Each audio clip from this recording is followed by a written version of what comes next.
Why mine pi is not money, but a right to future infrastructure. What if we've been asking the wrong question about Pi network? Most people look at Pi and ask, what will it trade for? When price? Is it free money? But what if Pi was never designed to answer those questions at all? What if Pi is not primarily money, but a right? Designed before money.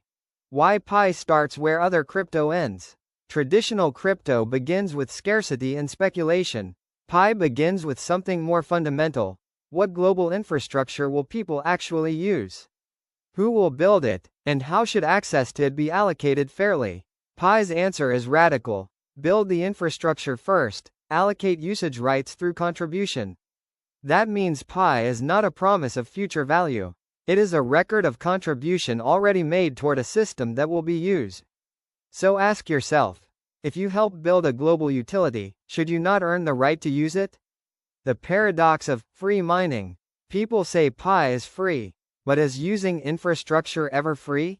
Pi mining is not a computational race. It is not about hash power or electricity. It is about participation, verification, and network growth. Mining Pi is better understood as pre-settlement. You contribute time and presence. The network records that contribution. You receive collateralized future usage rights. So here's the real question. If you've already paid through contribution, why should you pay again to use the system? Why infinite divisibility matters. Pi doesn't represent one service. It represents access to payments, applications, AI and computing, identity and verification, governance, local and global services. These are not one-time actions. They are continuous consumption activities. That's why Pi must be divisible. Not because of price, but because infrastructure usage is granular. Ask yourself, how do you measure cloud usage, energy, or bandwidth without microunits?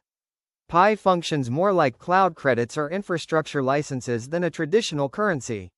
The meaning of 314,159, and why it's misunderstood.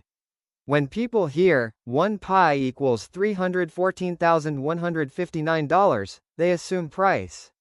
That's the mistake. This number is not a trading promise. It is a reference constant, a translation between internal utility value and external economic language. In simple terms, 1 pi represents a standard share of access to a massively scalable global utility pool.